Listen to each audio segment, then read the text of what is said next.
Baginda Rasulullah yang mengucapkan Allahumma salli ala Sayyidina Muhammad wa ala ali Sayyidina Muhammad. Baik ayahanda, ibunda jamaah yang dimuliakan Allah Subhanahu wa taala, sebelum kita mulai kajian tausiah yang akan disampaikan nantinya oleh guru kita Kiai Haji Muhammad Shauqi MZ, mari sama-sama kita buka acara di subuh yang barokah ini dengan lafaz al-basmalah. Bismillahirrahmanirrahim. Selanjutnya izinkan kami dahulu untuk memperkenalkan diri hadirnya Tuan Guru kita Kiai Haji Muhammad Shauqi MZ di masjid kita ini berkah dari kerjasama antara kita dengan BKM Masjid Al-Ijtihad, bagaimana kita sama-sama untuk mengingat kondisi keadaan saudara-saudara kita yang ada di bumi Palestina. Terhitung dari 2 tahun terakhir ini, alhamdulillah kita bersama para guru-guru, selain daripada Kiai Haji Muhammad Shauqi MZ, ada juga dengan guru kita Ustadz Ahmad Baikuni yang membantu perjuangan safari dakwah kita. Kemudian ada langsung dari Palestina, pertama ada Syekh Muhammad Banas, perwakilan Kedutaan Besar Palestina yang ada di Jakarta. Kemudian yang kedua ada Syekh Anas Al-Bisri, ketua tokoh ulama Palestina perwakilan Indonesia. Beliaulah yang senantiasa membantu kita di setiap perjuangan safari dakwahnya, turun ke setiap pelosok-pelosok daerah, pelosok-pelosok negeri, baik di masjidnya maupun di langkah musola, bahkan di berbagai instansinya. Kita bersama-sama berjuang untuk bisa berperan aktif dalam mengingat keadaan saudara-saudara kita di bumi Palestina hari ini. Ayahanda diberkahi Allah Subhanahu wa taala, ketika agresi militer di bulan Oktober tahun 2003, tepatnya di tanggal 7 Oktober, ketika Israel menyerang saudara-saudara kita di bumi Palestina, dalam keadaan itulah kita memiliki misi baik, misi mulia, bagaimana saudara-saudara kita yang ada di bumi Palestina, di perbatasan Rafah dan Gazanya, bisa sama-sama kita berperan membantu sedikit banyaknya meringankan keadaan saudara-saudara kita yang ada di bumi Palestina, khususnya di perbatasannya. Karena hari ini ayahanda mengingat daripada sudah banyaknya rumah-rumah sakit puluhan yang hancur, kemudian sekolah-sekolah yang hancur, dan banyak juga ratusan masjid yang sudah hancur di sekitaran bumi Palestina. Dari komunikasi kita dengan Syekh Muhammad Banas, begitu dahsyatnya keadaan Palestina hari ini. 2 hari terakhir beliau mengirimkan video kepada kami. Ketika itu tepatnya di kota Nazaret di Gaza Utara, Israel menyerang 2 apartemen bangunan rumah-rumah saudara-saudara kita yang sudah hancur di sana. Bahkan yang lebih membuat kita menjadikan motivasi baik ini, mungkin sudah ada yang pernah melihat mendengar keadaan kondisi rumah sakit Indonesia sudah dibakar oleh Zionis Israel dan orang-orang, para perawat dan dokternya ditahan oleh tentara Zionis laknatullah. Artinya apa? Hari ini kedaulatan kita juga sedang diganggu oleh Zionis laknatullah. Mereka sudah tidak lagi memandang baik diplomasi antara negara-negara bahkan agama yang ada di Palestina. Inilah kondisi yang terjadi,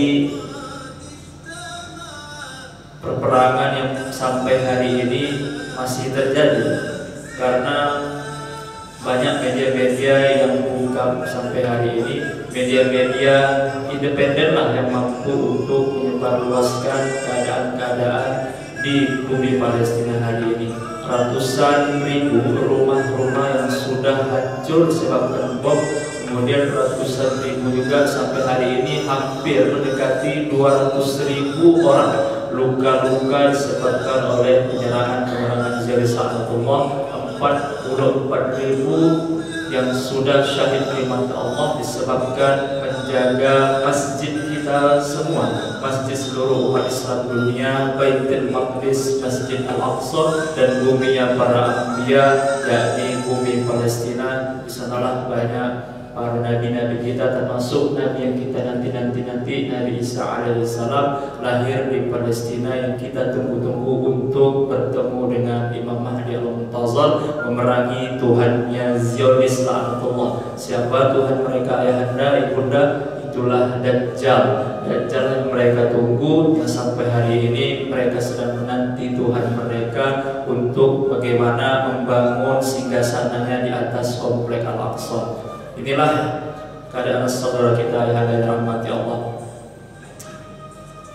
Alhamdulillah dari bantuan-bantuan syekh kita yang kita percaya, alhamdulillah sampai hari ini kita bisa membantu saudara-saudara kita di perbatasan-perbatasannya lebih dari 34 kali penyaluran setahun terakhir ini melalui syekh-syekh yang kita amanahkan, kita percayakan bahwasanya ketika kita kumpulkan donasi-donasi terbaik ini, setiap masjid dan daerah-daerah yang kita kunjungi, kita kumpulkan malam ini 3 hari kita kirimkan kepada syekh yang kita percaya. Seminggu paling lama beliau mengirimkan dokumentasi kepada kita. Baik ayah mati Allah, izinkan kami untuk menampilkan 3 video saja karena mengingat waktu subuh yang singkat. Di bulan Mei, ketika agresi militer menyerang perbatasan Rafah, banyak puluhan tenda-tenda yang terbakar. Kala itu kita bantu dengan tenda-tenda pengungsian untuk bagaimana keadaan saudara kita tidak lagi mengalami mereka kepanasan dan kedinginan. Karena ayahanda yang pernah ke Yerusalem, Palestina, di sana hanya ada 2 musim. Yang pertama musim panas sekali, yang kedua musim dingin sekali. Kalau sudah panas sekali, begitu dahsyatnya, melebihi panas di negara kita, dan dingin begitu dahsyatnya. Inilah kita bantu dengan tenda pengungsian, pendirian camp tenda pengungsian. Ini sebagai bentuk rasa prihatin kita kepada saudara kita, karena banyak dari keluarga yang mengungsi dari Gaza sampai ke perbatasannya, banyak yang belum memiliki tenda-tenda pengungsian. Kita berintikan untuk mengirimkan setiap bulannya tenda-tenda pengungsian. Alhamdulillah sampai hari ini kita sudah mengirimkan 20 lebih tenda pengungsian untuk saudara kita di perbatasan. Karena mengingat karena hari ini masih peperangan begitu dahsyatnya berlangsung, harga kebutuhan pokok dari A sampai Z, dari kebutuhan paling kecil sampai besar, naik drastis. Contoh kecilnya harga tenda ini ayah ibunda hampir mendekati $1.500 karena mengingat peperangan yang masih terjadi. Kalau di daerah kita barangkali kita dapatkan tenda ukuran 5x3, 5 sampai 7 juta, tetapi di sana lebih dari hampir $1.500 kalau dirupiahkan mendekati 19 juta rupiah. Inilah yang terjadi kondisi di perbatasan saudara kita. Kita bantu juga dengan Al-Quran sebagai bentuk syukur kita kepada anak-anak kita di sana. Mereka supaya tidak henti-henti untuk kembali menghafal Al-Quran walaupun dalam keadaan genting, dalam keadaan perang. Itu yang kita berikan di bulan Mei. Kemudian ayahanda dirahmati Allah, ketika Idul Adha, tepatnya di bulan Juni, alhamdulillah kita salurkan bantuan-bantuan hewan kurban. Mengingat di sana yang hanya kita dapatkan domba, kita bantu dengan domba, hewan domba yang kita salurkan kepada saudara kita di bulan Idul Adha. Jangan sampai mereka saudara kita tidak merasakan nikmatnya makan hewan daging kurban. Kita hari ini kali mendapatkan hewan kurban, tetapi di sana sangat terbatasnya karena sudah banyak peternak-peternak yang kehilangan hewan-hewan kurban yang disebabkan perang. Tapi alhamdulillah masih Allah berikan kemudahan kita bisa membeli hewan kurban berupa domba ini. Kalau harga domba yang ada di daerah kita lebih kurang 2 sampai 4 juta, tetapi di sana harga dombanya mendekati $1.300 Amerika. Mengingat keadaan perang, inilah yang terjadi.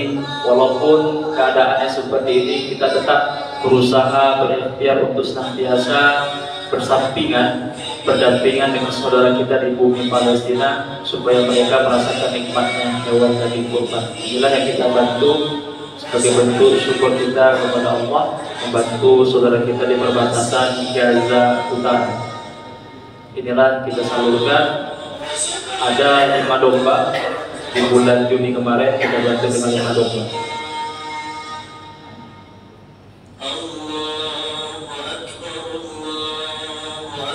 Terakhir, ayahanda dirahmati Allah, di bulan Oktober ini, di bulan Oktober kemarin kita menyalurkan 2 kali penyaluran. Di awal kita salurkan air bersih, di awal bulan November kita salurkan tenda-tenda pengungsian lagi untuk saudara kita, tetapi kita tampilkan air bersih di bulan Oktober. Di awal Oktober, tepatnya di tanggal 7 Oktober, kita bantu dengan penyaluran air bersih di Gaza Tengah, karena mengingat di sana sampai hari ini masih krisis air bersih. Saudara kita tidak mudah mendapatkan air bersih. Ada dari saudara kita yang datang lari ke tepian laut Gaza, mengambil air lautnya, dia ambil, kemudian dibawanya ke kamp pengungsian, direbusnya, dikasih gula sedikit. Laporan dari tim kita di sana, karena sulitnya air bersih, air rasa-rasa asin manis itu diminum oleh saudara kita. Hari ini jangan sampai saudara kita seperti itu, tetapi kita usahakan, kita bantu dengan air bersih. Kemarin kita bisa membantu, alhamdulillah, 30 liter air bersih. Walaupun kondisinya darurat, kita senantiasa kembali untuk membantu saudara kita di bumi perbatasan Gaza Tengah. Inilah yang terjadi antusiasnya saudara kita, dari belia sampai tuanya mengantri, walaupun berlama-lama mendapatkan walau hanya sebatas 1 botol air kecil, tetapi mereka tetap bersabar mengantri karena mengingat air bersih yang sangat sulit disebabkan sudah banyak sumur-sumur bor yang ada di bawah runtuhan-runtuhan bangunan yang tercemar oleh rudal dan bom kimiawi yang dilakukan oleh Zanatullah. Inilah ayat dan dirahmati Allah. Perwakilan 3 cuplikan video inilah yang bisa kami sampaikan. Ada puluhan video lagi sebenarnya, mengingat kondisi waktu, karena selain daripada ini kita nantinya akan mendengarkan kajian oleh guru kita, dan nantinya guru kita akan juga mengajak untuk sama-sama kita berkontribusi aktif dalam membantu kekurangan, peringatkan penderitaan saudara-saudara kita di bumi Palestina, ya insya Allah. Baik, ayahanda dirahmati Allah Subhanahu wa Ta'ala, izinkan kami nanti sembari guru kami menyampaikan kajian dakwah yang kita akan dengarkan sama-sama. Nanti ada teman-teman kita dari tim menjalankan infak berjalan. Bagi ayahanda yang berniat untuk memberikan infak cashnya, boleh nanti disampaikan, disalurkan ketika guru kita menyampaikan kajiannya. Dan yang sesi kedua kita akan kembali mengajak ayahanda untuk berdonasi terbaik secara komitmen saja. Kita akan titipkan nomor rekening, nanti sebelum berdoa bersama guru kita akan memberikan nomor rekening dan mengajak untuk membangkitkan semangat kita, karena hari ini jangan sampai kita juga mau kalah dengan para Zionis laknatullah, kafir-kafir dan sekutu-sekutunya. Mereka sudah mampu berpuluhan ribu dolar mereka untuk menghancurkan saudara kita, tetapi hari ini sama-sama kita di pagi ini di hadapan Allah, di hadapan baginda Rasulullah, berjuang bersama-sama saudara kita, meringankan penderitaan di perbatasan Rafah dan Gaza ya insyaallah. Terima kasih atas segala perhatian ayahanda, ibunda. Mohon maaf kami atas segala kekurangan dan kesalahan. Minta ampun kepada Allah, mohon maaf kepada jamaah hadirin. Wassalamualaikum warahmatullahi wabarakatuh. Pada guru kami Kiai Haji Muhammad Shoki MZ, waktu dan tempat kami persilakan.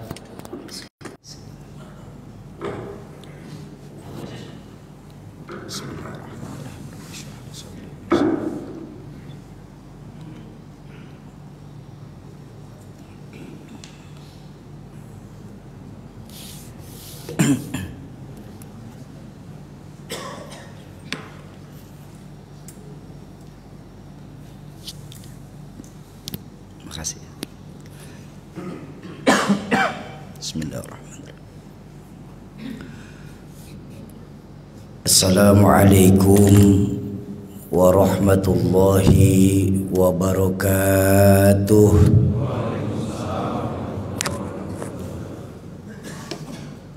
Alhamdulillahilladzi ja'ala rasulillahi khairil bashar. Wassalatu wassalamu ala sayyidina Muhammadinil Mukhtar wa ala alihi wa ashabihi ahli sidqi wal akhyar, amma ba'du. Qala Allah ta'ala fil Qur'anil Karim wa huwa asdaqul qailin. A'udzu billahi minasy syaithanir rajim. Bismillahirrahmanirrahim. Ahasiban nas ay yaqulu amana wa hum la yuftanun. Ahasiban nas ay yatraku ay yaqulu amanna wa hum la yuftanun. Wa qala Rasulullah sallallahu alaihi wasallam, ma naqasa malun min sadaqatin bal yazdad bal yazdad bal yazdad. Sadaqallahul azim wa sadaqa rasuluhul karim. Yang saya muliakan para alim ulama, para asatiz dan ustazat, para hujjaj, para sepuh dan bini sepuh yang hadir di Masjid Al-Ijtihad kampus Universitas Muhammadiyah, wabil khusus untuk Ketua DKM Masjid Al-Ijtihad Al-Mukarram Bapak Sujadi SIP, yang tadi sudah menjadi Imam Rawatib Masjid Al-Ijtihad Al-Mukarram Ustaz Muhammad Yunus. Semoga Allah panjangkan usia guru-guru kita, Allah tetapkan iman dan Islamnya dalam rangka menjaga semangat agama, khususnya di berau tercinta kita ini. Amin ya rabbal. Yang saya hormati para tokoh-tokoh masyarakat, tokoh-tokoh kepemudaan, aparatur pemerintah baik yang hadir maupun yang diwakili, segenap pengurus Muhammadiyah yang hadir di Masjid Al-Ijtihad, tim perjalanan safari dakwah dari Yayasan Komunitas Laskar Berbagi Ummah untuk Palestina, ada Ustadz Imam, Ustadz Nanang, Ustadz Kamal, bapak-bapak dan ibu-ibu jamaah salat subuh Masjid Al-Ijtihad, para calon penghuni surganya Allah yang dicintai Allah Subhanahu wa ta'ala. Alhamdulillah, malam hari ini kita duduk di majelis ilmu, di mana yang namanya majelis ilmu itu adalah majelis yang di dalamnya disebut nama Allah dan baginda Rasul. Ulama mengajarkan majelis ilmu ay majelis yustajabu fihi du'a. Majelis ilmu itu majelis tempat diangkatnya doa. Mudah-mudahan lewat keberkahan kita duduk di majelis ilmu pada pagi hari ini sebagai asbab Allah kabulkan semua hajat-hajat kita. Amin ya rabbal. Bapak Ibu, kedatangan kami pada pagi hari ini di Masjid Al-Ijtihad mempunyai satu misi, yaitu untuk mengumpulkan donasi-donasi skala nasional yang tujuannya adalah untuk membantu dan meringankan penderitaan saudara-saudara kita di Palestina. Banyak teman-teman saya di Jakarta bertanya sama saya, Syauki, kok mau-mauan kamu membantu yang bahkan tidak ada seorang pun yang kalian kenal di sana? Saya bilang, untuk membantu saudara-saudara saya di Palestina enggak perlu alasan. Kami datang dari satu desa ke desa lain, kami silaturahmi dari satu masjid ke masjid lain, bahkan kami hadir dari satu provinsi ke provinsi lain. Kami tinggalkan keluarga, kami tinggalkan kampung halaman, selain kami ingin menjalankan apa yang baginda Nabi pernah ajarkan dalam hadis, al-muslim akhul muslim. Muslim satu dengan muslim lain adalah bersaudara.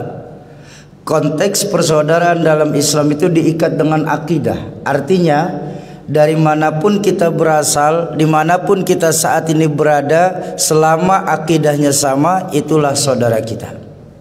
Betul atau betul? Bahkan dalam riwayat lain baginda Nabi mengajarkan al-muslim lil muslim kal jasadil wahid. Antara muslim satu dengan muslim lain itu harus laksana satu tubuh. Dimana kita lihat satu tubuh kita, Pak, Bu. Kalau ada satu yang sedang merasakan sakit, maka yang lain pun akan merasakan sakit yang sama. Makanya nggak perlu kita menanti rumah kita dibombardir lebih dulu oleh Israel laknatullah alaihim supaya kita di Berau ini merasakan pedihnya kehilangan tempat tinggal, Pak. Tidak perlu sampai kita menanti anak-anak kita ditembak oleh Zionis laknatullah alaihim baru kita bisa merasakan perihnya kehilangan anggota keluarga, Pak. Cukup mempunyai empati saja sedikit, mau membantu saudara-saudara kita muslim di Palestina. Bahkan ketika baginda Nabi ditanya sahabat, "Ya Rasulullah, ya, apa hak kami atas Palestina?" Baginda Nabi tersenyum, beliau menjawab, "Ihdihum, gembirakan mereka." Itu sudah membagi hak kita untuk Palestina, Bapak Ibu sekalian.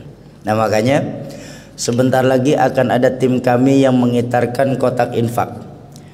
Tujuannya adalah untuk membantu meringankan beban perjalanan safari dakwah untuk Palestina ini. Bagi Bapak Ibu yang mau ikutan, silahkan tolong siapkan dulu duitnya. Yang nggak bawa juga boleh minjem sama sebelahnya. Ini bercanda Pak.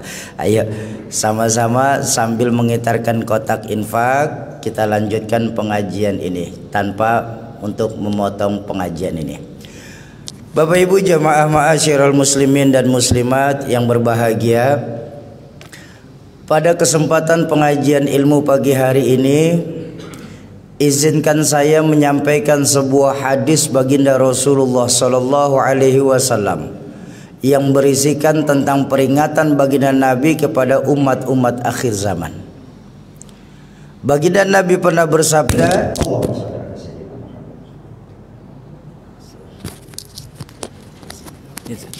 sini aja sini. Ya.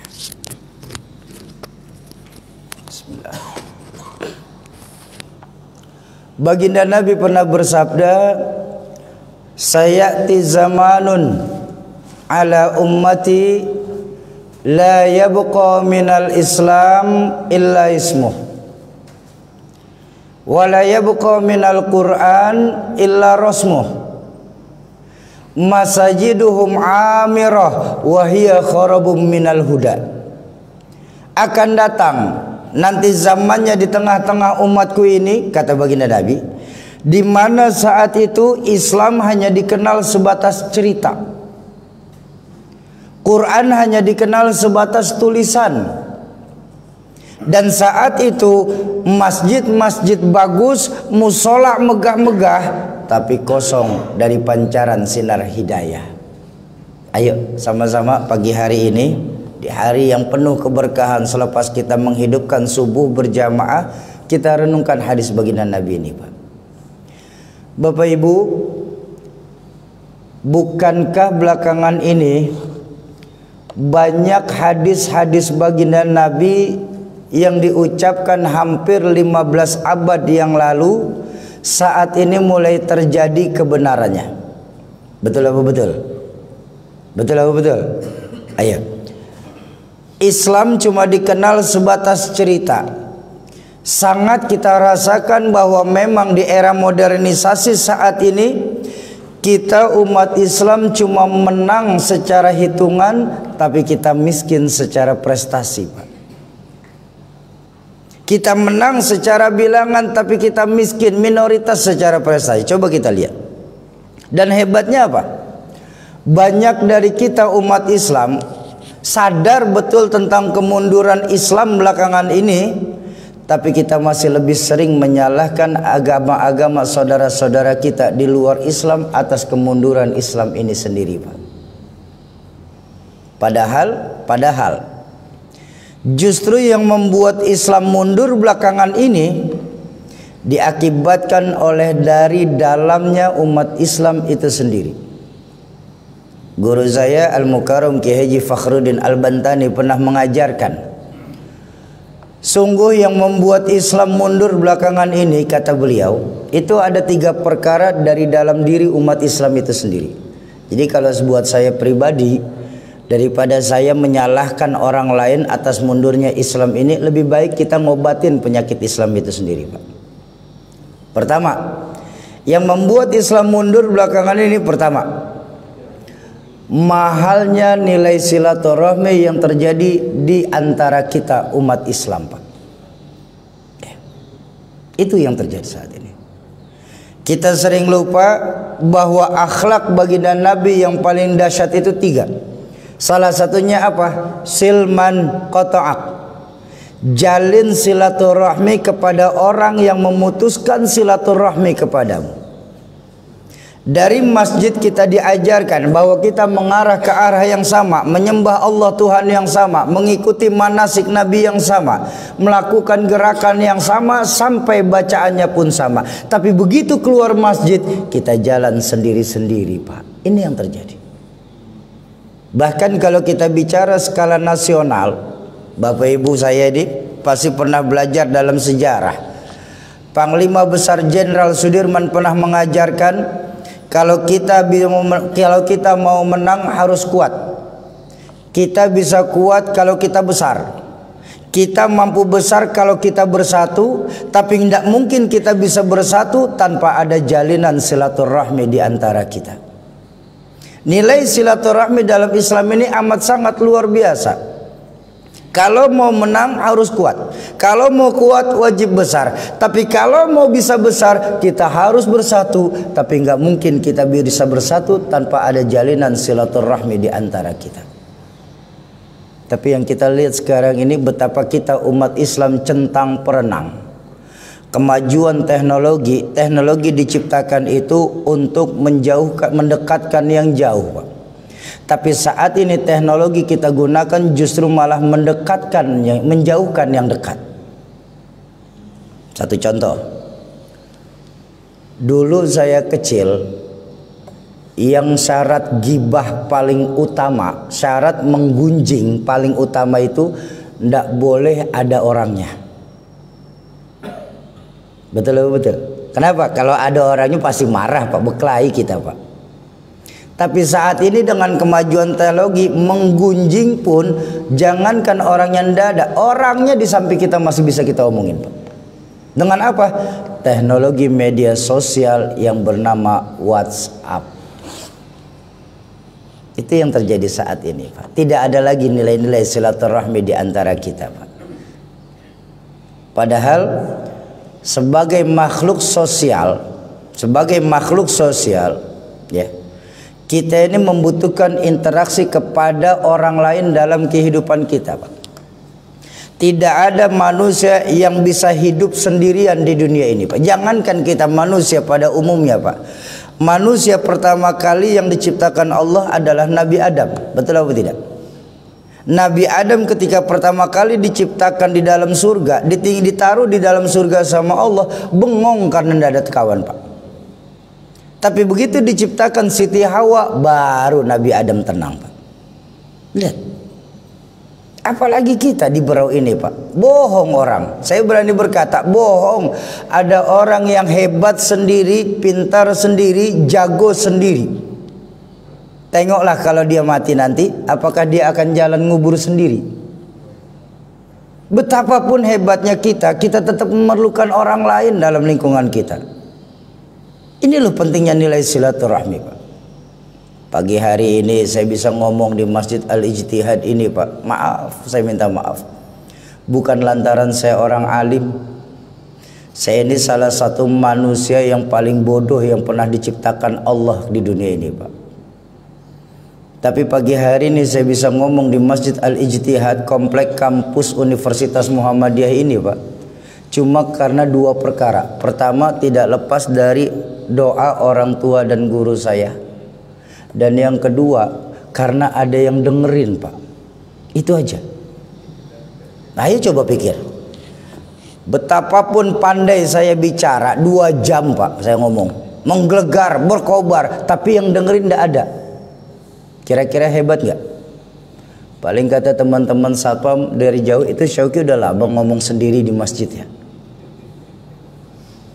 Betapapun hebatnya kita tetap memerlukan orang lain dalam lingkungan kita. Mungkin saya yakin Bapak Ibu ingat, dulu orang tua saya pernah mengajarkan, kita umat Islam ini kalau mau enak, kalau mau hebat, kalau mau guyup, kalau mau rukun harus seperti 5 jari ini, Pak. Ini 5 jari ini kalau dia kuat, rukun, kompak, bersatu, apa yang nggak bisa dipegang. Tapi kalau 5 jari ini centang perenang, merasa dirinya paling hebat, apa yang bisa dipegang? Sampai-sampai baginda Nabi mengajarkan, ayyuhal muslimun kun kalyadain wala takun udhunain. Subhanallah, hadis ini membuktikan jeniusnya baginda Rasulullah sallallahu alaihi wasallam. Ayo kita lihat. Kenapa sih baginda Nabi menyuruh kita jadi seperti 2 tangan bukan 2 telinga? Karena 2 telinga kita, Pak, biar kemana-mana tampaknya seiring sejalan, seia sekata, tapi tidak pernah ketemu, Pak. Ayo dah coba. Kalau kepala kita menoleh ke kanan, 2 telinga kita ke kanan. Kalau kepala kita menoleh ke kiri, dua-duanya ke kiri, Pak. Tapi pernah ketemu? Tidak. Justru kita dijadikan seperti 2 tangan, walaupun tidak pernah ketemu, tapi tetap rukun, kompak, bersatu. Kita jalan bisa melenggang enak, itu dikarenakan 2 tangan kerjasama yang baik, Pak. Coba kita jalan, kalau tangan kanan maju ke depan, yang kiri sadar mundur sendiri ke belakang, Pak. Yang kiri ke depan, yang kanan nggak pakai diperintah, dia mundur sendiri ke belakang. Makanya kita jalan lenggang, betul. Coba kalau 2 tangan kita ndak ada yang mau ngalah, Pak, jalan kaki. Insya Allah kayak robot kita, Pak.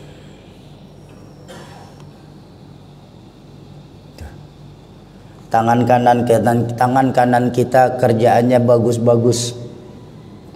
Salaman tangan kanan, tanda tangan kanan, hitung uang tangan kanan, makan minum tangan kanan. Yang kiri pernah protes. Sadar posisi, Pak. Kata tangan kiri kita tanpa kita dengar, tangan kiri ngomong, emang bagian saya bidang pembersihan, cleaning service, ya pembersihan aja saya lakuin. Tapi tengok, Pak, saat kita tidur tanpa kita sadar 2 tangan ini ngomong, Pak. Apa kata tangan kanan kita? Sabar aja kiri.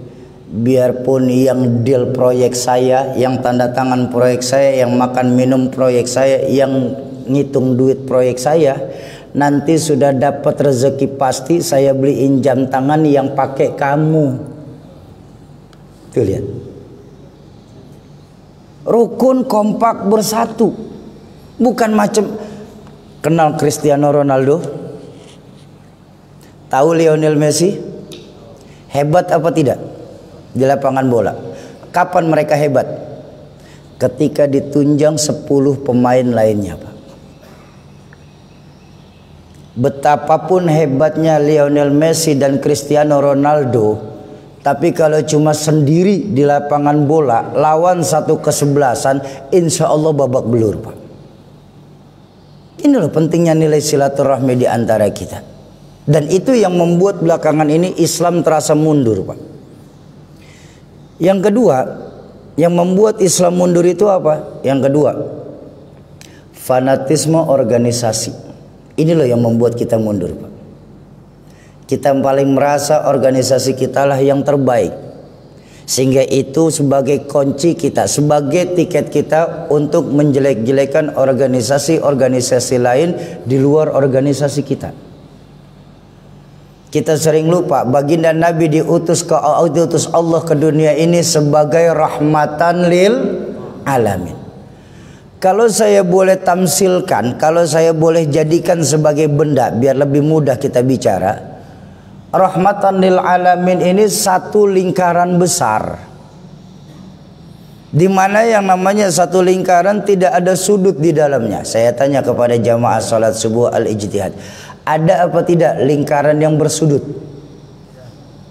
Ada apa tidak? Tidak ada. Lalu kenapa kita menjadikan diri kita harus terkotak-kotak, Pak? Bukankah baginda Nabi sendiri yang mengajarkan perbedaan yang terjadi di antara umatku merupakan rahmah selama tidak untuk berpecah belah. Lalu kenapa kita lebih senang merasa diri kita paling hebat? Yang membuat Islam mundur belakangan ini karena banyak dari kita masih berkata ana khairum minka, aku lebih baik daripada kamu. Kita lupa kalimat ana khairum minka ini adalah kalimat setan kepada Nabiullah Adam alaihissalam. Ketika setan iblis diperintahkan sujud kepada Adam, oh nggak mau ya Rob, saya ini lebih baik daripada Adam. Adam diciptakan dari tanah, unsur saya diciptakan dari api, unsur api lebih mulia daripada unsur tanah. Karena tidak mau menurut perintah Allah, maka Allah keluarkan iblis dari surga, pindah ke dalam neraka. Apalagi bayangkan, apa yang mau kita sombongkan di dunia ini Pak, kalau kita masih merasa lebih hebat dari diri kita? Itu yang kedua. Jadi ayo, perbedaan-perbedaan yang terjadi cukup kita kembalikan kepada Al-Quran, di mana Al-Quran mengajarkan kepada kita apa? Lana a'maluna walakum a'malukum. Tuh yang kedua, fanatisme organisasi. Yang ketiga, yang membuat Islam mundur belakangan ini apa? Semakin banyaknya orang munafik dalam tubuh Islam itu sendiri Pak. Tanpa kita sadari, banyak dari kita ini ngapain nolong agama Allah? Allah itu sudah Al-Qawi, Maha Kuat. Jadi buat apa kita menolong agama Allah? Ketika dengar Nabi lagi dilecehkan, Nabi Muhammad itu kan manusia biasa. Namanya manusia biasa, sebelum diangkat jadi Rasul, Nabi juga pasti pernah melakukan kesalahan. Kan manusia ini tempatnya salah dan lupa. Ketika ulama-ulama kita dipecah belah antara ulama dengan habaib, ketika ulama-ulama kita sedang dihantam luar biasa, wah nggak ada yang maksum ulama, yang maksum cuma baginda Nabi. Ini loh, tampak sosok munafik dalam diri kita. Bahwa Allah tidak memerlukan bantuan kita, memang. Maaf sekali saya minta maaf. Apakah selama ini kita merasa sholat kita itu Allah yang butuh Pak? Oh, Allah tidak butuh sholat kita Pak. Allah tidak butuh sedekah kita. Kita fikir kalau kita tidak keluarkan sedekah, kita tidak sholat, kita tidak puasa, kita tidak melakukan amaliyah dalam agama, lalu Allah akan pensiun jadi Tuhan. Karena hakikat ibadah kita kepada Allah itu bukan Allah yang perlu dengan ibadah kita. Kita perlu Allah. Pernah Imam Hasan Al-Basri ditanya oleh para sahabat, ya Imam, ya, apa sih yang menyebabkan hati kita mati sampai doa kita belum dijawab sama Allah? Imam Hasan Al-Basri menjawab, yang menyebabkan hati kalian pada mati sampai doa kalian belum dijawab sama Allah, araftumullaha wa lam tu'addu haqqahu. Kita terlalu kenal Pak, diberauni sama Allah Pak.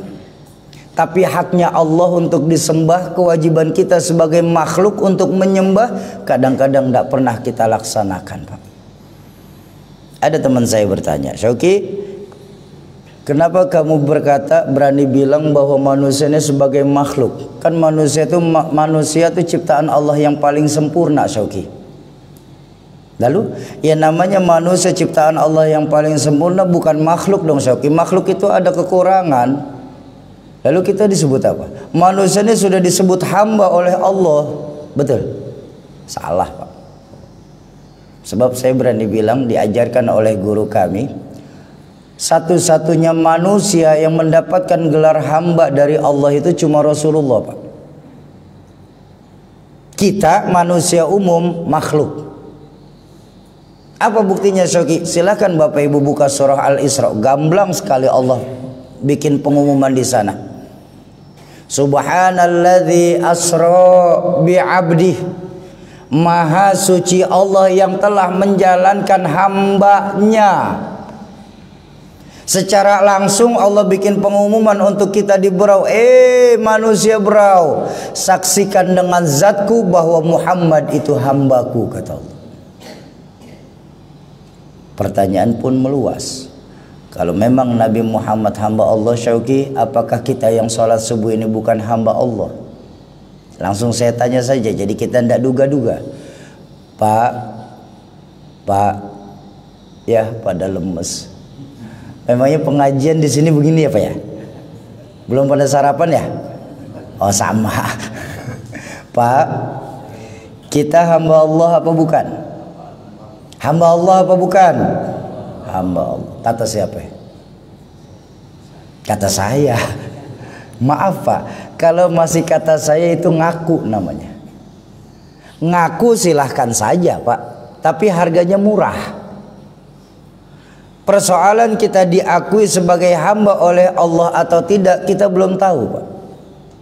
Enggak sekonyong-konyong kita berdoa kepada Allah lalu kita mentasbihkan diri kita, ya Allah saya hambamu ya Allah, lalu timbul seruan Allah dari arasnya, iya. Enggak, sama kayak begini. Bapak Ibu kenal sama Pak Presiden Prabowo Subianto? Kenal? Pak Prabowo kenal sama Bapak Ibu? Nah itu ngaku tuh. Kalau ngaku memurah Pak, semua siapa yang nggak kenal, tapi diakui ini yang mahal. Pertanyaan saya, apakah kita semua yang hadir pada pagi hari ini di Masjid Al-Ijtihad mau diakui sebagai hamba oleh Allah? Pasti mau. Kalau begitu Pak, kalau begitu kuncinya cuma satu. Apa? Perbaiki lagi ibadah kita kepada Allah. Loh Syauqi, kami kurang baik apa dalam ibadah Syauqi? Salat subuh 2 rakaat kami lakukan 2 rakaat, nggak pengen baik kami harus ubah jadi 3. Waktunya bulan puasa kami puasa walaupun jarang sholat. Walaupun tidur, bukankah diajarkan bahwa tidurnya orang berpuasa bagian dari ibadah? Ya kalau dalam puasa tidur terus mah bukan bagian dari pahala Pak, belajar mati. Ya. Kalaulah benar memang kita memperbaiki, bukan kayak begitu Pak. Memperbaiki di sini tingkatkan kualitas ibadah kita kepada Allah. Dari ibadah yang sebagai kewajiban, tingkatkan ibadah sebagai kebutuhan. Kan ibadah memang wajib Syauqi, bukankah ditegaskan dalam Al-Quran, wa ma khalaqtul jinna wal insa illa liya'budun. Tidaklah kami ciptakan golongan jin dan manusia kecuali untuk ibadah. Kan berarti wajib Syauqi. Memang ibadah wajib Pak. Tapi untuk anak-anak kita yang masih di bawah 15 tahun itu wajib Pak. Harus diingatkan terus, itu wajib. Tapi saya minta maaf Bapak Ibu, kalau seumur kita saat ini masih menjadikan ibadah sebagai kewajiban, maka percayalah 2 perkara ini yang akan datang kepada kita Pak. Ketika ibadah masih dijadikan kewajiban. Apa itu Syauqi? Pertama, kita tidak akan menemukan esensi atau pelajaran dari ibadah yang kita lakukan. Kok begitu Syauqi? Karena ibadah yang kita lakukan cuma sebatas pengguguran kewajiban. Sholat kita, yang penting sholat. Makanya berapa banyak dari kita, baru azan, baru qomat. Begitu imam takbiratul ihram, imamnya Ustadz Anu, lama beliau kalau jadi imam. Sampai selesai sholat kita belum selesai sholat juga. Ada yang kayak begitu di sini? Yang mana?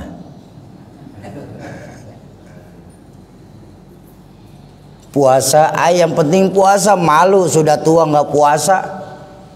Haji, yang penting kan saya haji, biar balik ke Berau dipanggil Pak Haji. Seolah-olah haji itu sebagai panggilan yang premium untuk masyarakat kita. Sementara esensi atau pelajaran dari ibadah yang kita lakukan nyaris tidak membekas dalam kehidupan kita. Contoh saja, contoh mudah. Seperti yang kita paham, sholat yang sehari yang wajib kita lakukan adalah 5 kali. Betul. Apa sholat pelajarannya Pak? Dalam Al-Quran ditegaskan, inna sholata tanha anil fahsya'i wal. Kita semua hafal kok ayatnya. Sholat mampu mencegah perbuatan keji dan munkar. Tapi maaf, 1000 maaf, saya tanya Pak, dan tolong jawab jujur, berapa banyak di antara kita orang yang sholatnya rajin, maksiatnya tekun? Baca Qur'annya setengah jam, ngomongin tetangganya sejam setengah. Sedekahnya mau, tapi depo judi online-nya lebih gede dari yang disedekahin. Kenapa? Karena tidak ada membekas ibadah yang kita lakukan di dalamnya. Yang pertama. Yang kedua, dan ini pasti Pak, saya beranikan pasti. Kenapa? Karena ini paket. Kalau yang pertama kita sudah tidak dapat esensi, maka yang kedua lah yang akan datang kepada kita. Apa? Kita akan menemukan yang namanya titik jenuh dalam ibadah itu sendiri. Karena kita sudah tidak dapat pelajaran Pak. Ya. Sama kayak begini. Ya, silahkan bagikan. Dulu saat kita baru nikah, diterimalah kita dalam kerjaan Pak. Diterima kita kerjaan. Saat mau berangkat kita bekerja, karena kita baru nikah, sambil berkaca kita niat, ya Allah, saya bekerja ini untuk memenuhi kewajiban saya sebagai kepala rumah tangga. Pernah nggak merasa hal itu?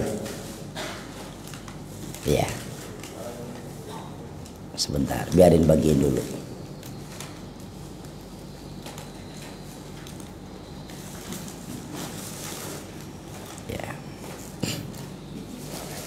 Ketika awal kita bekerja, niat kita orang laki rata-rata sama. Saya bekerja untuk memenuhi kebutuhan, untuk memenuhi kewajiban saya sebagai kepala rumah tangga. Betul ya? Baik. Pak, Bu, kalau masih baru-baru bekerja, 1 tahun, 2 tahun, 5 tahun lamanya, insya Allah kerjaan kita masih aman Pak. Tapi tengok nasib saudara-saudara yang kerja, saudara-saudara kita yang kerja puluhan tahun di tempat yang sama dengan durasi yang itu-itu saja. Berangkat dari rumah jam 7 sampai ke rumah jam 5 sore. Di kantor kerjaannya A, B, C, D. Lingkupannya juga kenalnya sama A, B, C, D. Selama puluhan tahun. Tengok tetangga-tetangga kita, tengok saudara-saudara kita. Berapa banyak saudara-saudara kita yang akhirnya memilih mengundurkan diri dari kerjaannya. Betul. Kenapa? Karena karena kerja dijadikan sebagai kewajiban. Tapi tengoklah ketika apapun yang kita lakukan kepada Allah ini sebagai kebutuhan. Kebutuhan yang paling mudah itu makan. Betul. Iya. Masih belum selesai. Baik, makasih. Saya tanya kepada Bapak Ibu, makan ini wajib atau butuh? Kebutuhan. Berarti butuh. Ada orang beraus ini, jamaah Masjid Al-Ijtihad yang bosan sama makan, ada? Tidak ada. Kan kerjaan makan, gerakan makan kan begitu-gitu aja Pak. Gerakan makan itu tidak pernah lebih dari piring ke mulut. Betul. Bapak sekarang sarapan nanti di rumah sama istri, pasti makannya piring ke mulut. Nanti siang kita makan di rumah makan Padang, makannya piring ke mulut. Malam kita makan ayam bakar sama kolega kita, piring ke mulut. Besoknya kita ulang. Kenapa tidak ada yang bosan? Karena kebutuhan. Sama. Ibadah yang kita lakukan bukan Allah yang butuh kita, tapi kita yang butuh Allah. Lalu kenapa kita tidak pernah menerapkan dalam diri kita bahwa kita yang butuh Allah? Berapa banyak dari kita yang baru ingat Allah saat kepalanya terbentur tembok? Kalau pala kita sudah terbentur tembok, jeduk, ya Allah, baru kita ingat Allah lagi, Pak. Artinya apa? Berapa banyak dari kita yang baru ingat Allah itu saat ditimpa masalah. Kita sering lupa masalah ini, Pak.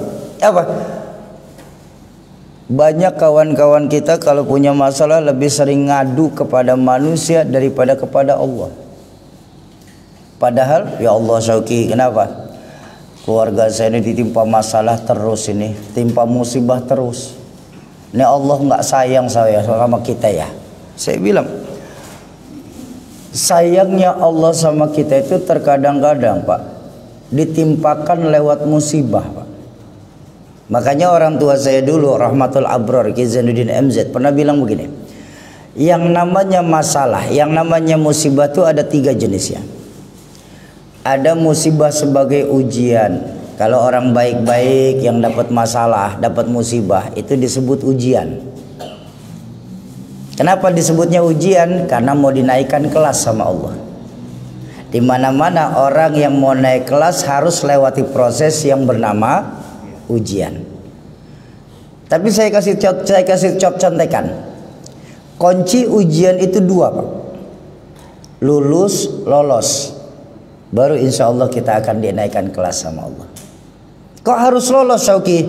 Saya ingat seorang bijak pernah mengajarkan kepada saya, berapa banyak kita umat Islam yang lulus ketika diuji dengan kemiskinan, tapi tidak lolos ketika diuji dengan harta. Makanya kunci ujian 2, lulus, lolos, baru Allah angkat derajat kita. Amin.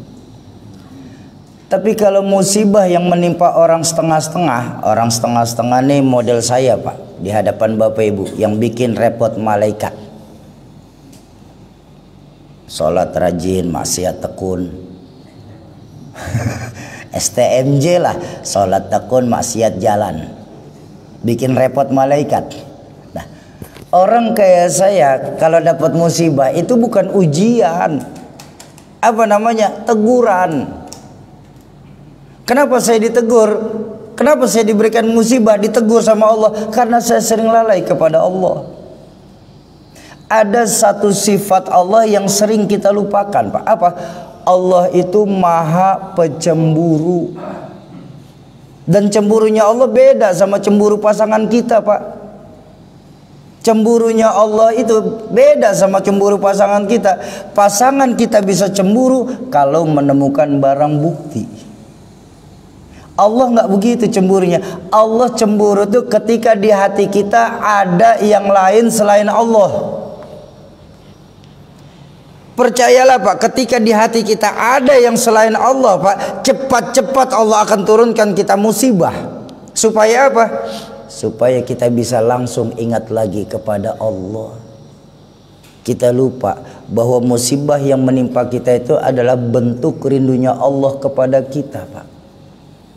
Allah rindu rintihan kita di sepertiga malam terakhir kepada Allah. Allah rindu dengan bacaan-bacaan Quran kita, Pak. Allah rindu saat kita mengeluarkan harta di jalan Allah untuk bantu yatim, bantu pondok pesantren, hidupkan agama Allah. Allah rindu itu semua, Pak. Tapi kita tidak pernah sadar bahwa diri kita dirindukan oleh Allah Subhanahu wa ta'ala. Kenapa? Yang kita lihat cuma masalah demi masalah saja. Tuh. Kalau orang model saya diberikan musibah sama Allah, itu namanya ditegur. Kenapa ditegur? Karena saya sering lalai, apapun konteksnya.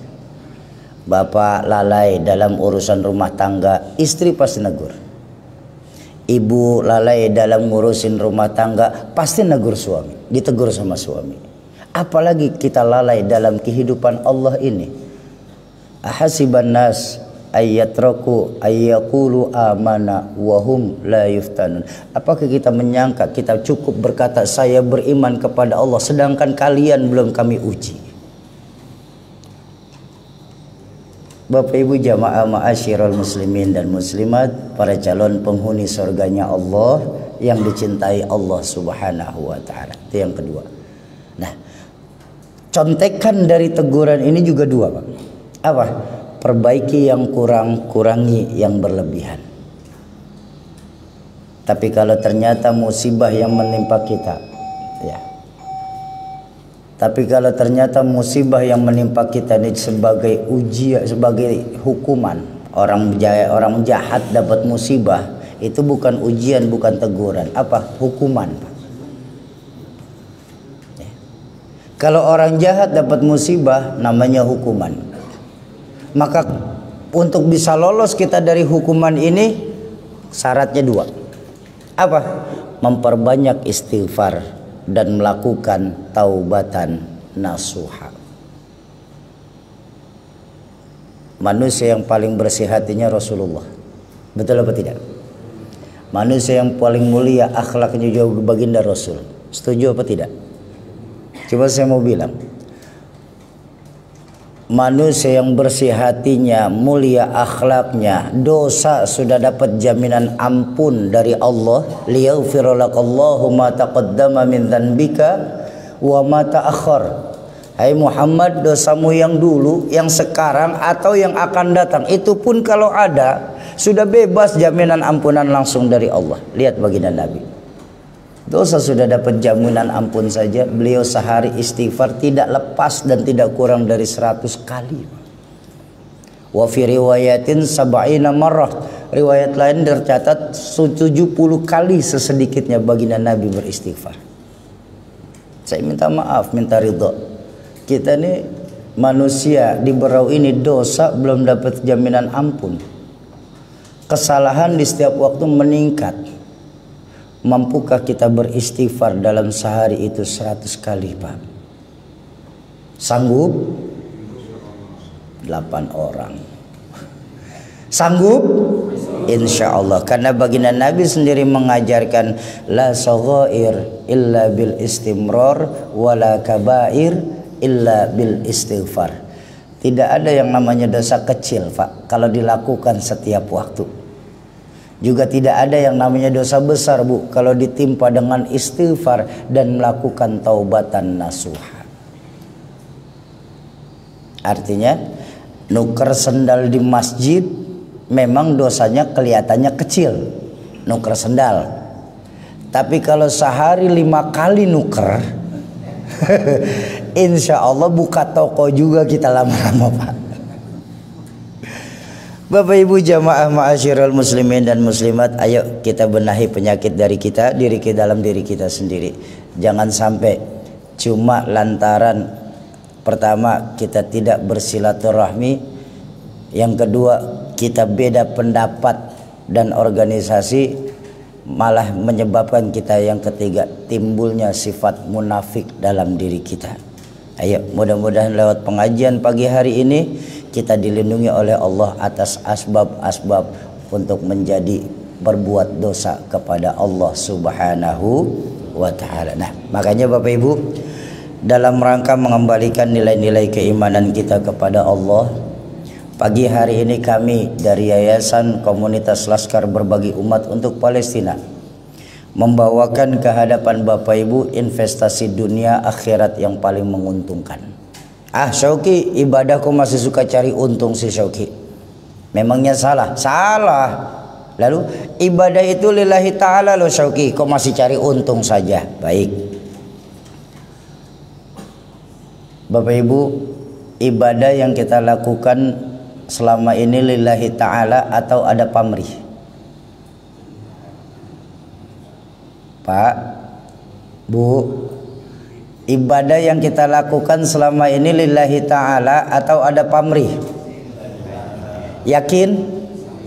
Baik, kalau memang sudah yakin alhamdulillah. Tapi saya tanya lagi, kalau memang ibadah yang Bapak Ibu lakukan lillahi ta'ala, berapa banyak dalam sholat yang kita lakukan nih masih terbatas takut neraka, pingin masuk surga? Angkat tangan.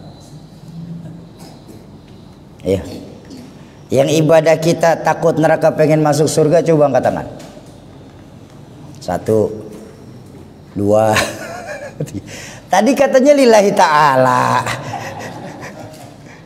Kalau ibadah masih takut neraka pengen masuk surga, itu mah pamrih, Pak. Pamrihnya di mana? Masuk neraka, pengen takut neraka, pengen masuk surga. Memang ibadah yang lillahi ta'ala yang seperti apa, Syuki? Ibadah yang lillahi ta'ala itu yang diajarkan oleh Sayyidatuna Rabi'atul Adawiyah. Loh, kamu kok nggak ngambil langsung ke Nabi sih, Syuki? Kejauhan, Pak. Kalau kita mencontoh ibadahnya Nabi itu kejauhan. Satu contoh saja dah. Nabi itu kalau sholat malam sampai bengkak Pak kakinya karena kelamaan sujud. Saya juga tahu jamaah ijtihad banyak yang kakinya pada bengkak. Semurat. Ya macam-macam lah saja. Jadi kejauhan lah Pak kalau saya mau ambil langsung kepada baginda Nabi. Makanya saya ngambil ulama-ulama yang abad-abad 600 saja. Apa yang diajarkan Sayyidatuna Rabi'atul Adawiyah? Beliau pernah mengajarkan begini, ibadah yang lillahi ta'ala nih. Apakah dengan ibadah yang saya lakukan ini Allah ridho atau tidak?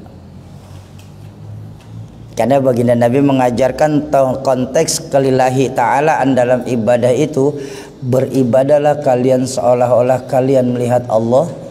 Tapi kalau pun kalian tidak mampu melihat Allah karena dosa yang kita lakukan ini, yakinkan diri kalian Allah pasti melihat kalian. Belum sampai ibadah kita ini sampai Allah melihat kita, Pak. Kenapa? Kalau kayak gitu korupsi tidak ada Pak di Indonesia, Pak. Itu yang makanya saya nggak berani ambil dari baginda Nabi, Pak, karena kejauhan dan terlalu berat Pak ibadah yang dilakukan baginda Nabi. Ya, makanya berapa banyak dari kita yang dalam ibadah kita ini mengharapkan ridha Allah daripada cuma sebatas sorga dan neraka.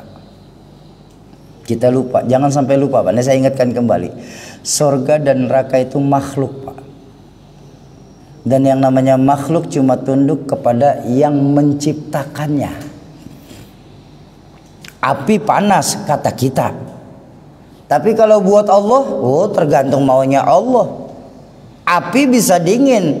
Nabiullah Ibrahim alaihissalam ketika dimasukkan, Allah berseru dari arsy, ya naru kuni bardan wa salaman ala Ibrahim. Hei api, dinginlah kamu, selamatkan Ibrahim yang ada di dalam tubuhmu. Karena api makhluknya Allah, api tunduk kepada Allah. Nabi Ibrahim tidak seujung rambut pun terbakar. Ayo tingkatkan kembali ibadah kita. Nah, makanya jelas ya Pak ya, ibadah kita belum lillahi ta'ala, masih ada pamrih. Makanya pagi hari ini, iya, makanya pagi hari ini kami bawa ke hadapan Bapak Ibu dari Yayasan Komunitas Laskar Berbagi Umat investasi yang paling dahsyat baik dalam dunia maupun lebih-lebih akhirat. Memang investasi dunianya apa Soki? Investasi dunianya mengeluarkan harta di jalan Allah. Keuntungannya apa buat kami Soki? Keuntungannya, saya pengen tahu dong Soki, namanya investasi kan harus ada keuntungan. Apa keuntungannya buat kami? Keuntungan yang saya berani berikan kepada Bapak Ibu, Allah pasti berkahkan harta kita. Yang paling kecil saja yang kasih. Kalau itu yang paling kecil, Allah berkahkan harta. Memang apa Soki yang paling besar dari harta yang kita keluarkan di jalan Allah? Yang paling dahsyat itu Pak, Allah pasti meringankan rasa sakit sakaratul maut asbab harta yang kita keluarkan di jalan Allah. Apa buktinya Soki? Ada dalam Al-Quran, makanya saya agak heran. Allah itu menciptakan Al-Quran itu sebagai buku contekan Pak. Buat saya Al-Quran itu buku contekan, bukan buku panduan. Kita ini udah terima jadi Pak sebenarnya Pak. Makanya saya bingung ketika ada umat Islam yang tidak mencintai Al-Quran.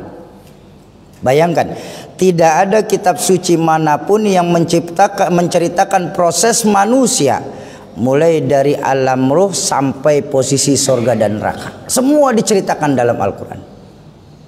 Bahkan yang paling dahsyat, sampai saat sakaratul maut pun kita diceritakan. Bahwa nanti sebelum kita meninggal dunia, ada proses yang bernama sakaratul maut. Betul atau betul?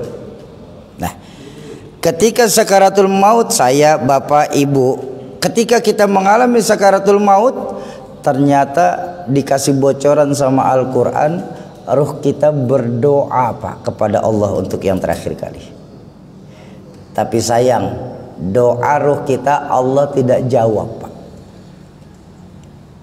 Dari mana kamu tahu Syauki? Dalam surah Al-Munafiqun. Ketika ruh kita berdoa untuk yang terakhir kali itu, Rabbi laula akhartani ila ajalin qarib. Ya Allah, kalau bisa tunda sebentar kematian saya ini ya Allah. Payah kami merasakan sakaratul maut ini ya Allah, tunda sebentar. Kalau nggak bisa sebulan, sehari, seminggu boleh. Seminggu susah, sehari nggak bisa ya Allah, tolong sejam ya Allah. Yang penting tunda kematian saya ini ya Allah. Kalau memang engkau mengabulkan permintaanku kali ini ya Allah, apa janji ruh kita kepada Allah? Fa'asaddaqa, saya akan bersedekah yang banyak, wa akum minas solihin, dan kita berikrar akan jadi manusia yang paling baik yang pernah ada di Berau ini. Tapi sayang, seribu sayang Pak, doa kita nggak dijawab sama Allah. Kenapa sih dalam Al-Quran ini ditulisnya sebagai fa'as-soddaqo, amal yang kita anggap sepele Pak sekarang ini Pak? Kenapa bukannya sholat? Padahal baginda Nabi mengajarkan sholat itu awwalu ma yuhasabu yaumal qiyamah as-sholah. Amal yang pertama kali ditanya sama Allah itu apa? Sholat kita. Tapi kenapa Allah tidak, dalam Al-Quran kita tidak dikasih bocoran saya akan sholat sepanjang hari ya Allah? Enggak. Atau haji, semua kita tahu, makanya haji dimasukkan sebagai rukun yang paling akhir, karena haji itu ibadah yang paling komplit. Ya ibadah badaniyah, ya ibadah jismiyah, ya ibadah maliyah. Ibadah badan, ibadah niat, dan ibadah harta. Pergi haji wajib 3 ibadah ini bersatu Pak. Makanya jadi kontestasi ibadah haji. Punya duit, niat kuat, badan sakit, belum tentu bisa berangkat Pak. Badan sehat, niat ada, duit nggak punya, selamat melamun. Ya. Duit ada, badan sehat, niat nggak punya, mungkin ke Malaysia kita bisa pulang pergi Pak, tapi ke tanah suci kita nggak akan pernah bisa sampai. Kok begitu? Makanya ibadah paling hebat itu haji. Kok haji Soki? Karena pahala haji itu laisa jazaun illal jannah. Nggak ada pahala haji mabrur itu balasannya langsung dimasukkan ke dalam surganya Allah bighairi hisab, nggak pakai dihitung lagi. Tapi kenapa bukan haji yang disebut dalam Al-Quran? Saya akan pergi ke tanah suci setiap tahun ya Allah, enggak. Justru yang kita anggap sepele Pak, fa'as-soddaqo, saya akan bersedekah yang banyak. Karena keutamaan sedekah selain memberkahkan harta, mampu sedekah harta yang kita keluarkan di jalan Allah menyembuhkan penyakit.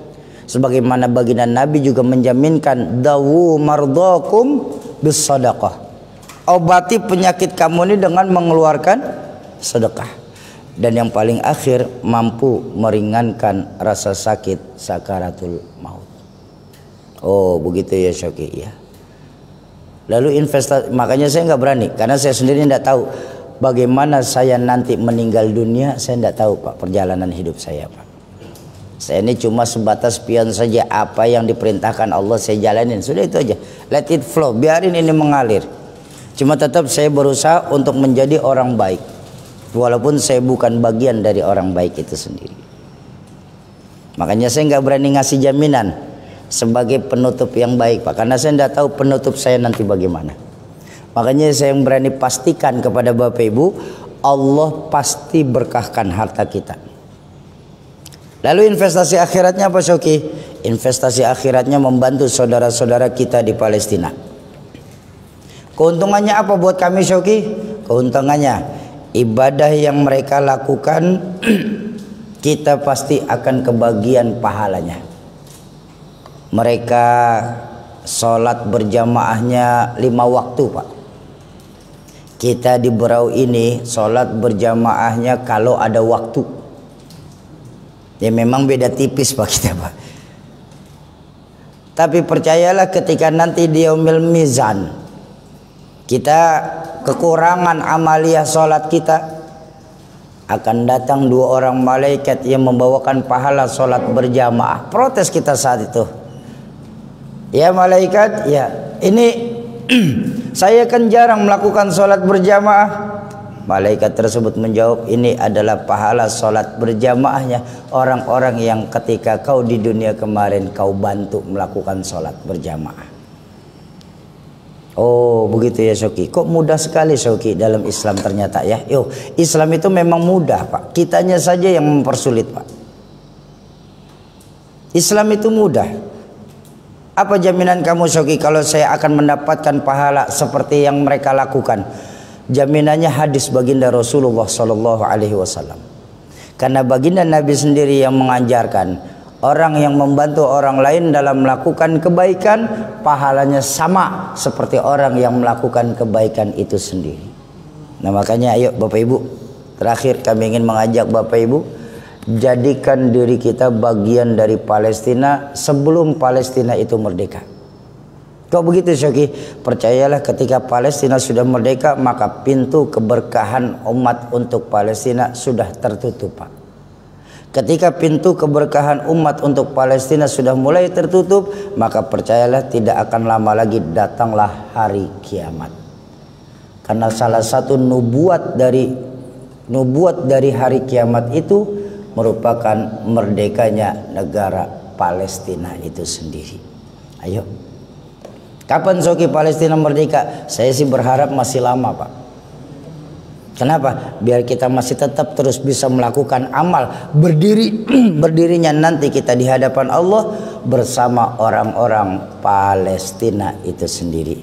Ayo Bapak Ibu, kita jadikan diri kita pada siang hari ini bagian-bagian dari Palestina itu sendiri. Kita tidak mampu untuk berjihad secara langsung karena memang jarak yang memisahkan kita. Tapi ada lagi jihad yang paling hebat apa? Jihadul lin nafsi, jihad kepada diri kita sendiri, mau membantu saudara-saudara kita untuk membangun kem-kem pengungsian di Palestina. Karena memang agak prihatin Pak, saking banyaknya korban dan sedikitnya bantuan yang datang ke Palestina. Jadi saudara-saudara kita yang ada di kempa pengungsian tersebut Pak, kalau datang saudaranya yang baru tertimpa musibah, yang lama itu dikeluarkan dari camp Pak. Mereka akan tidur di sisa-sisa puing bangunan rumah mereka sendiri. Kenapa? Tenda pengungsi itu untuk orang-orang yang baru tertimpa musibah. Jadi ayo, saya minta maaf, jadikan diri kita bagian dari berdiri bersama Palestina dengan cara apa? Membangun tenda-tenda. Alhamdulillah, kami dari Yayasan Komunitas Laskar Berbagi Ummah untuk Palestina di bulan Syawal kemarin dikumpulkan oleh Kedutaan Besar Palestina di Jakarta bersama beberapa organisasi-organisasi yang berdiri bersama Palestina. Kami Yayasan Kolbu ini bersama 3 buah yayasan lain mendapatkan tugas untuk sama-sama membangun kurang lebih 250 tenda pengungsi. Dari 250 tenda tersebut 15 tenda diantaranya kami akan jadikan sebagai bangunan masjid darurat, 10 tendanya lagi kami jadikan sebagai rumah sakit darurat, dan yang 5 tendanya adalah sarana untuk belajar mengajar anak-anak kita di Palestina.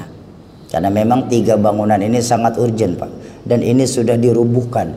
Masjid Istiqlal yang dibangun oleh masyarakat Indonesia lewat dana wakaf itu di sana sudah dihancurkan Pak. Terakhir kurang lebih 2 pekan yang lalu, rumah sakit Indonesia yang dibangun lewat dana umat Islam di Indonesia juga sudah dihancurkan Pak. Kalau bukan kita mau siapa lagi Pak? Kalau bukan sekarang, hendak kapan lagi? Bukankah malaikat Israel mencabut nyawa tidak nunggu amal kita banyak? Jadi bagaimana prosesnya nanti akan disampaikan oleh abang saya Ustadz Imam. Saya minta izin untuk istirahat sebentar. Ini tidak akan memakan waktu lama, insya Allah 5-10 menit. Tolong jangan bubar dulu, karena sungguh keafdolan satu majelis taklim itu bukan saat pengisian materi, tapi justru berada saat doa itu sendiri. Silakan.